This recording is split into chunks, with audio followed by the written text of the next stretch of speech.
Assalamualaikum warahmatullahi wabarakatuh. Saya Putri Wayandayani dari kelompok 4 Perbankan Syariah G akan sedikit menjelaskan tentang Error Correction Model atau ECM. Kelompok 4 beranggotakan 4 orang. Seperti kasus yang kita lakukan yaitu suatu penelitian dilakukan untuk mengetahui pengaruh non-performing financing dan financing to deposit ratio terhadap ratio on equity.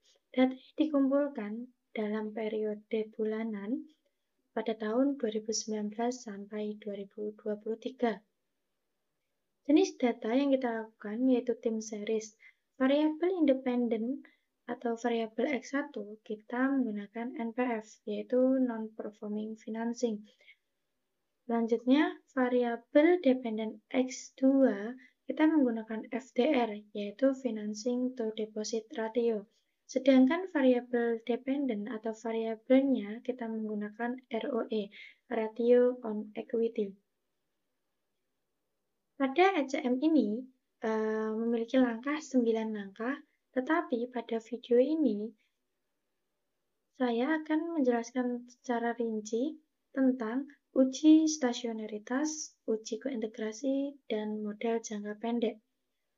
Langsung saja kita tutorial caranya di Fuse. Yang pertama kita klik data di Excel. Objeknya kita dapat dari PPRS. Kita klik, kita copy.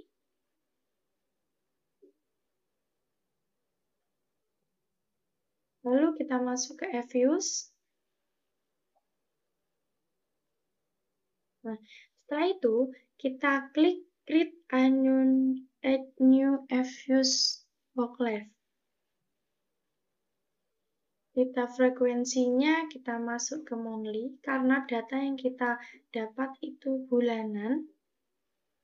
Jika tahunan kita menggunakan quarterly. Mohon maaf, jika triwulan kita menggunakan quarterly. Kita menggunakan bulanan. Start date-nya data awal yang kita gunakan 2019 dan diakhiri yang sampai 2023. Kita klik OK. Nah, data yang kita copy tadi kita masukkan ke Fuse dengan cara quick empty group. Pastikan data yang kita paste di sini pada kolom di atas, paling atas. Kita paste, kurang lebih seperti ini. Nah, langkah yang pertama kita lakukan, yaitu kita mencari deskriptif. Kita klik view, kita pilih deskriptif star, common sample. Di sini terdapat mean, median, maksimum, dan minimum. Lalu, langsung saja kita freeze, kita name,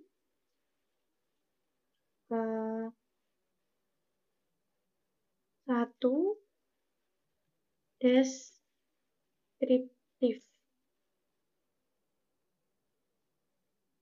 Lalu, apabila kita ingin melihat grafiknya, kita melihat dengan cara view. Di sini terdapat graph, kita pilih. Nah, graph tipenya basic type. Langsung saja kita OK. Nah, kurang lebih seperti ini. Lalu kita freeze. OK. Name. Kita kasih nama 1 ya. Karena biar tidak terlalu panjang. Kita beri nama graph. Nah, selanjutnya, kita akan melakukan uji multikolinearitas. Apabila X yang kita gunakan hanya 1, itu tidak disarankan atau tidak dianjurkan untuk melakukan uji multikolineritas. Nah, berhubung contoh kasus atau data yang kita gunakan atau kita analisis ini terdapat X1 dan X2, maka harus melakukan uji multikolineritas dengan cara klik view, covariant analysis, kita pilih correlation, covariatnya dihapus, layoutnya kita menggunakan single table, yaitu kita klik OK. Kurang lebih seperti ini. Nge-save-nya dengan cara freeze, kita name, kita beri nama 2 multico. Kita bisa diberi nama ini bisa diberi nama multico atau multikolineritas. Jika ingin singkat, hanya multico saja. Kita klik OK. Kita tutup. Selanjutnya, kita akan mencari uji stasionaritas. Kita masuk ke view. Kita hapus semua. Yes. Nah, kita melakukan uji stasionaritas, kita awali dari variabel Y, langsung variabel X1, dan yang terakhir variabel X2. Kita klik row 2 kali klik. Nah, kita seperti ini. Lanjut kita view, kita unit root test, standar unit root test, tingkat level, dan oke.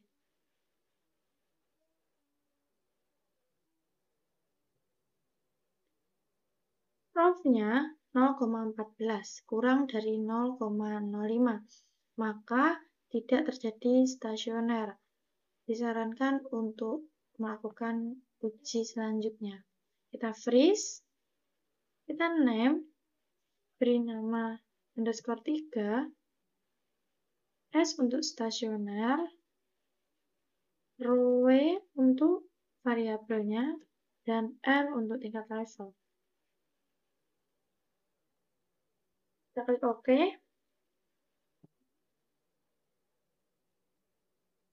Tutup. Lakukan lagi. Klik view. Kita unit root test. Standar unit root test. Tingkat first difference. Kita klik OK. Nilai prop 0,00 kurang dari 0,5, maka uji stasionaritas pada tingkat first difference. Kita freeze, kita name, kasih nomor sama, S, row. Di sini F karena tingkatnya tingkat first difference. Lanjut saja, kita tutup. Kita lakukan di teks 1. Klik 2 kali pada NPF. Nah, di sini kita lakukan hal yang sama. Kita lakukan pada tingkat level terlebih dahulu. Unit root test, standar unit root test, tingkat level, klik OK. Nah, nilai prop 0,37, berarti lebih dari 0,05. Maka disarankan melakukan uji yang selanjutnya. Kita freeze, kita name, beri nama 3, S, NPF, L. Klik OK. Selanjutnya, kita klik view, kita unit root test, standar unit root test, kita ganti first difference. Kita klik OK. Nah, nilai prop 0,00 kurang dari 0,05, maka uji stasionaritas pada first difference. Kita freeze, kita name, angka 3, S, NPF, underscore, F. Oke. Selanjutnya kita tutup. Lakukan pada FDR. Kita klik View. Kita unit root test, standar unit root test, tingkat level. Oke. Nah, nilai prop sebesar 0,17. Kurang lebih dari 0,05, maka tidak terjadi stasioner. Disarankan untuk melakukan uji stasioner di langkah selanjutnya. Kita freeze, kita name 3 S FDR L. Oke. Nah, kita klik lagi view, unit root test, standar unit root test, first difference, kita klik OK. Nah, nilai probnya 0,0001, yaitu kurang dari 0,05, maka terjadi stasionaritas pada tingkat first difference. Kita freeze, kita name, kita beri nomor 3, S, FDR, yaitu F. Nah, setelah itu kita lihat PPT-nya. Nah, uji stasionaritas dibuat tabel seperti ini agar mudah membacanya. Tingkat variabel RW NPF FDR pada tingkat level tidak stasionaritas karena nilai probnya lebih dari 0,05. Ketika pada tingkat first difference, variabel RW, NPF, dan FDR nilai probnya kurang dari 0,05, maka terjadi stasioner. Hasil uji stasioner karena RW, NPF, dan FDR tidak stasioner pada tingkat level dan stasioner pada tingkat first difference, maka dicurigai terjadi regresi spurious dan perlu dilakukan uji kointegrasi untuk memastikan dapat atau tidaknya ECM digunakan pada kasus ini. Selanjutnya, kita akan melakukan uji kointegrasi dengan cara lakukan regresi YCX dengan cara klik quick estimate equation RW, C, NPF, dan FDR. Kita lakukan di Fuse, kita tutup, klik quick, estimate equation, RW, coefficient, NPF, FDR. Kita klik OK. Nah, langkah selanjutnya, dapatkan nilai error atau residual dari regresi data. Klik Pro, make residual series, ordinary, dan berikan nama ECT. Kita lakukan di Fuse, Pro, make residual series, ordinary, namanya kita beri nama ECT. Kita klik OK. Nah, ini gunakan ketika kita uji stasionaritas. Kita uji. Selanjutnya, lakukan uji unit root test stasionaritas pada tingkat error. Klik 2 kali ECT, view, unit root test, standar unit root test, level OK. Selanjutnya kita lakukan di Fuse. Sebelum kita melakukan ini, kita tutup dulu yang ini. Data ini yang dinamakan dengan model panjang. maka kita namakan dengan model panjang. Model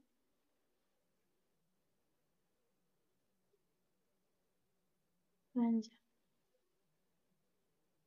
Selanjutnya, kita tutup, kita klik 2 kali pada ECT, kita klik View, kita klik Unit Root Test, Standar Unit Root Test, tingkat level, oke. Nilai probnya 0,03. Selanjutnya kita freeze, kita name 4 kointegrasi. Kita klik OK. Selanjutnya kita cari. Nah, catatan uji kointegrasi yaitu HO, ECT tidak stasioner pada tingkat level atau tidak terdapat kointegrasi. H1, ECT stasioner pada tingkat level atau terdapat kointegrasi. Jika hasil pengujian terima HO, disimpulkan bahwa ECT tidak stasioner pada tingkat level, yang artinya tidak terjadi kointegrasi dan analisis data ECM tidak dapat dilanjutkan. Jika terjadi pengujian tolak HO, disimpulkan bahwa ECT stasioner pada tingkat level, yang artinya terjadi kointegrasi dan analisis data ECM dapat dilanjutkan. Itu saja. Ini data yang kita dapat. Kita lihat di nilai prob. 0. ECT tidak stasioner pada tingkat level atau tidak terdapat kointegrasi, dan A1 ECT stasioner pada tingkat level atau terjadi kointegrasi. ECT memiliki nilai prob ADF test sebesar 0,034 kurang dari 0,05, maka tolak HO dan ECT stasioner pada tingkat level atau terjadi kointegrasi. Karena terdapat kointegrasi, maka analisis data dengan ECM dapat dilanjutkan. Selanjutnya, kita melakukan model jangka pendek. Langkah pengujian model jangka pendek, kita melakukan D, Y, koefisien DX, ECT-1. Langkahnya, klik Quick, Estimate Equation, DROE, koefisien, DNPF, DFDR, ECT-1. Baca hasil dari masing-masing variabel, lakukan pengujian asumsi klasik, normalitas, hetero, dan autokorelasi. Selanjutnya kita masuk ke Fuse, kita Quick, kita Estimate Equation, kita klik DROE,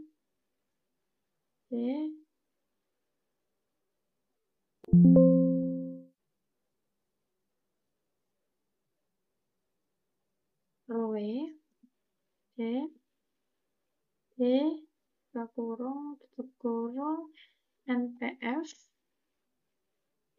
buka kurung, tutup kurung,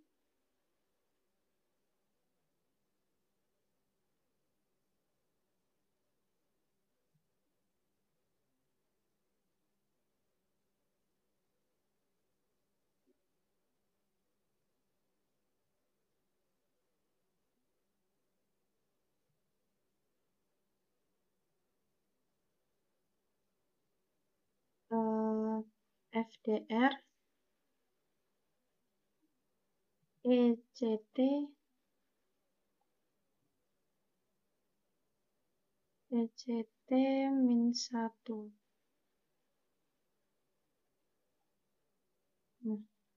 Klik OK.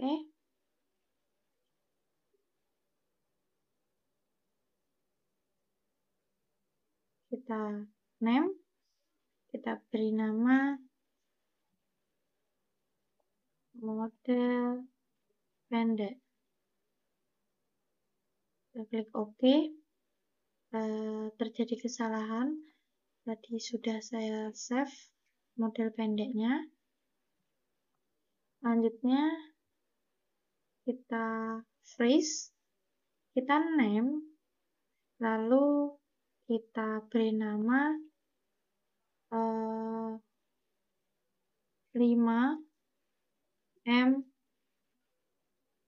pendek. Seperti ini. Tadi sudah saya save, mohon maaf. Lanjut, kita lakukan uji normalitas.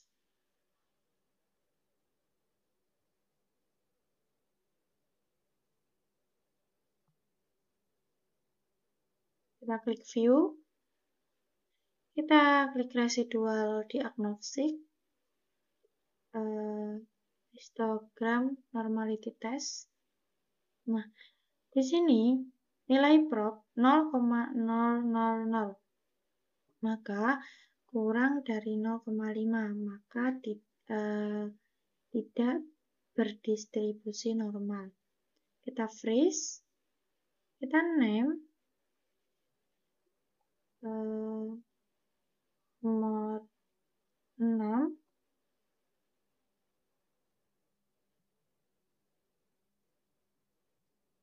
kita beri nama normality, lalu kita klik OK. Seperti ini. Lanjut saja, kita lakukan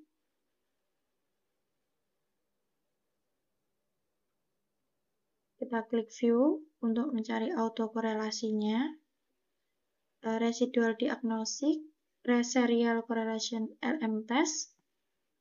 Kita include-nya 2. Nah, kita lihat di OBSR square-nya, yaitu 0,40, yaitu kurang dari 0,05. Maka terjadi autokorelasi. Kita freeze, kita name, kita beri nama 6 sama, kita namai auto. Bisa disingkat, bisa dilanjutkan, maksudnya panjang. Bisa auto korelasi, bebas. Klik OK.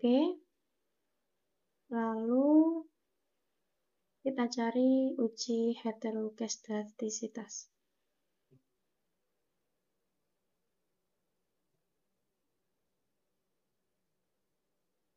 Kita residual diagnostik, kita klik heteroskedastisitas, kita tipenya Bush-Pagan terlebih dahulu. Oke. Nah, kita lihat di OBSR square-nya, yaitu 0,83. Maka lebih dari 0,05 terjadi heteroskedastisitas. Kita freeze, kita name, kita beri nama, kita beri nama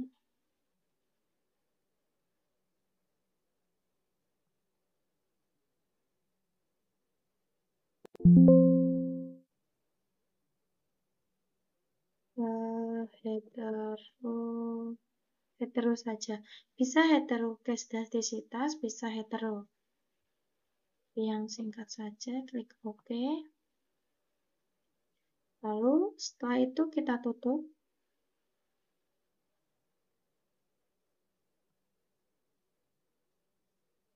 Nah, pastikan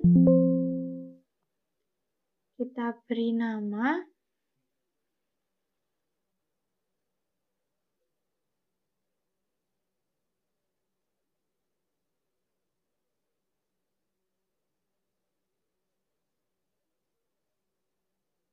sepanjangnya, kita freeze, kita name,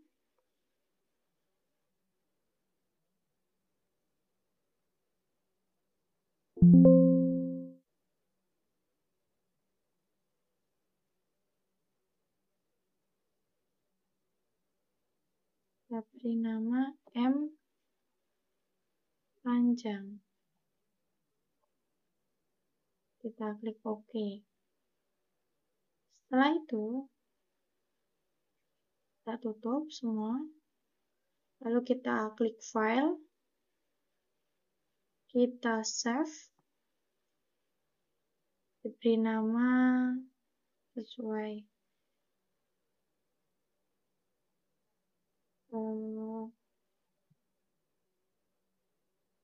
kelompok 4 ECM. Kita simpan. Pilih single operation. Klik OK. Setelah itu, kita lanjutkan. Model jangka pendek, yaitu DROE. Nilai koefisiennya 0,011 plus 0,622 dikali DNPFF dikurang 0,059 dikali DFDR dikurang 0,27 dikali ECT-1 plus UT. Sama bacaannya. Langsung saja. Interpretasi model. C. Nilai konstanta sebesar 0,019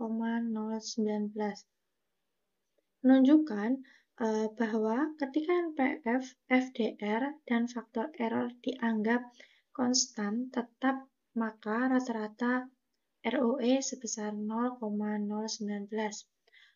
Sedangkan DNPF, nilai koefisien DNPF sebesar 0,622 menunjukkan bahwa setiap peningkatan sebesar 1 unit dalam pembiayaan bermasalah yang dapat diberikan DNPF akan diikuti oleh peningkatan sebesar 0,622 unit dalam perbandingan antara laba bersih bank dengan model sendiri dalam perbandingan antara laba bersih bank dengan model sendiri. DROE dalam periode yang sama ini mengindikasikan hubungan positif antara pembiayaan bermasalah dan laba bersih, di mana peningkatan pembiayaan bermasalah cenderung mendorong peningkatan laba bersih. Sedangkan DFDR, nilai koefisien DFDR sebesar min 0,059 menunjukkan bahwa setiap peningkatan sebesar 1 unit dalam pembiayaan yang dapat diberikan DFDR akan diikuti oleh peningkatan sebesar min 0,059 unit dalam perbandingan antara laba bersih bank dengan modal sendiri. DROE dalam periode yang sama ini mengindikasikan hubungan negatif antara pembiayaan dan laba bersih, di mana peningkatan pembiayaan cenderung mendorong penurunan laba bersih. Sedangkan ECT-1, nilai koefisien ECT sebesar min 0,027 menunjukkan bahwa proses penyesuaian menuju keseimbangan berlangsung dengan lambat terhadap ketidakseimbangan jangka panjang dalam model ECM ini. Artinya, jika terjadi deviasi dari keseimbangan jangka panjang, sistem akan mengoreksi sekitar 2,7% per bulannya. Untuk kembali ke keseimbangan tersebut membutuhkan 100 dibagi 27, 100 dibagi 100 dikali 2,7 sama dengan 37,03 bulan. Ini mengindikasikan bahwa proses penyesuaian menuju keseimbangan berlangsung dengan kecepatan yang moderat.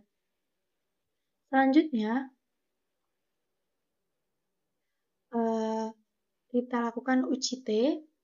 HO, DF, DNPF tidak berpengaruh signifikan terhadap DROE atau H1, DNPF berpengaruh signifikan terhadap DROE.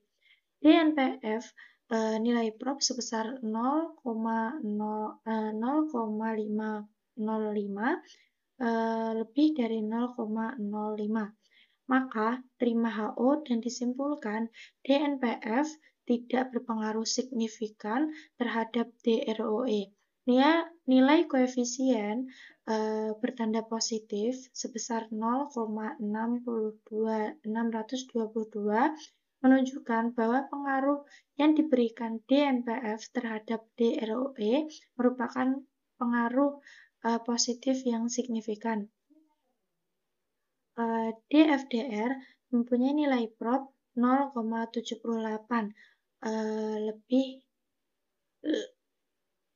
lebih dari 0,05, maka terima HO dan disimpulkan DFDR tidak berpengaruh signifikan terhadap DROE. Nilai koefisien terhadap positif bertanda positif yaitu min bertanda negatif yaitu min 0,059 menunjukkan bahwa pengaruh yang diberikan DFDR terhadap DROE merupakan pengaruh negatif yang signifikan. Selanjutnya, nilai ECT-1, nilai prop yaitu sebesar 0,00 kurang dari 0,05, maka tolak HO. Dan disimpulkan ECT-1 berpengaruh signifikan terhadap DROE, yang artinya ROE menyesuaikan perubahan dalam NPF dan FDR pada periode yang relatif sama. Selanjutnya kita lakukan uji F, yaitu H0, DNPF, DFDR, dan ECT-1 tidak berpengaruh signifikan terhadap DROE secara simultan. H1, DNPF, DFDR, dan ECT-1 berpengaruh signifikan terhadap DROE secara simultan. Nilai prop F statistik nilai prop F statistik sama dengan